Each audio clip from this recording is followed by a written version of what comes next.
ಯಾರು ಬರ್ಬೋದು ಅನ್ಕೊಂಡಿದ್ರಿ ನೀವು ಫೈನಲ್‌ಗೆ? ಅವ್ರು ಬಂದ್ರಾ? ಸರ್ ಟ್ರಸ್ಟ್ ಮೀ ನಾನು ಯಾರನ್ನೂ ಅನ್ಕೊಂಡಿರಲಿಲ್ಲ. ದೇವರಾಣೆಗೂ ನಾನು ಇವ್ರು ಬರ್ತಾರೆ ಆ ಥರದ್ದು ನಾನು ಏನು ಪ್ಲಾನೇ ಮಾಡಿರಲಿಲ್ಲ. ನಾನು ಹೋಗ್ಬೇಕು ಅನ್ನೋದು ಮಾತ್ರ ಇತ್ತು ನನಗೆ. ನಾನು ಯಾವಾಗ್ಲೂನು ಅದನ್ನ ಹೇಳ್ತೀನಿ. ನಾನು ಇನ್ನೊಬ್ರನ್ನ ಸೋಲ್ಸಕ್ಕೆ ಅಂತ ಆಟ ಆಡ್ತಾ ಇದ್ದೀನಿ ಅಂದ್ರೆ ನಾನು ಗೆಲ್ಲಕ್ಕೆ ಆಡ್ತಾ ಇರಲ್ಲ. ಅವ್ರನ್ನ ಮಾತ್ರ ಸೋಲ್ಸೋದಕ್ಕೆ ಪ್ಲಾನ್ ಮಾಡ್ತಾ ಇರ್ತೀನಿ. ಇಲ್ಲಿ ನನಗೆ ಆಟದಲ್ಲಿದೆ ಏನಿದೆ ನಾನು ಪರ್ಫಾರ್ಮ್ ಮಾಡಬೇಕು. ನಾನು ಆರಾಮಾಗಿ ಆಡಬೇಕು. ಸೊ ಕೊನೆ ತನಕ ನಾನು ಹೋಗ್ಬೇಕು. ಸುದೀಪ್ ಅಣ್ಣನ ಕೈಲಿರಬೇಕು ಅನ್ನೋದೊಂದು ಮಾತ್ರ ಮೈಂಡಲ್ಲಿತ್ತು. ಆ ಸ್ಟೇಜ್ ಹತ್ಬೇಕು ಅನ್ನೋದು.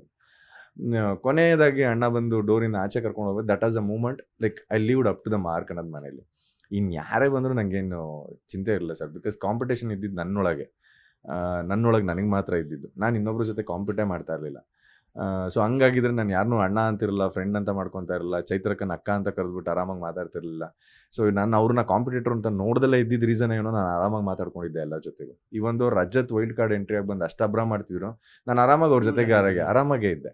ನಾನು ಅವ್ರ ಜೊತೆಗೆ ಆರಾಮಾಗಿ ಆಟ ಆಡ್ಕೊಂಡಿದ್ದೆ. ಇವೊಂದು he knows I am playing well and I know he is playing well. ಹಂಗಾಗಿ ಒಂದು ಮ್ಯೂಚುವಲ್ ಕೋಆರ್ಡಿನೇಷನಲ್ಲಿ ಆರಾಮಾಗಿ ನನ್ನ ಜೋಕ್ ನಾನು ಮಾಡ್ಕೊಂಡು, ಅವ್ರ ಜೋಕ್ ಅವ್ರು ಮಾಡ್ಕೊಂಡು, ಅವ್ರ ಆಟ ಅವ್ರು ಆಡಿದ್ರು.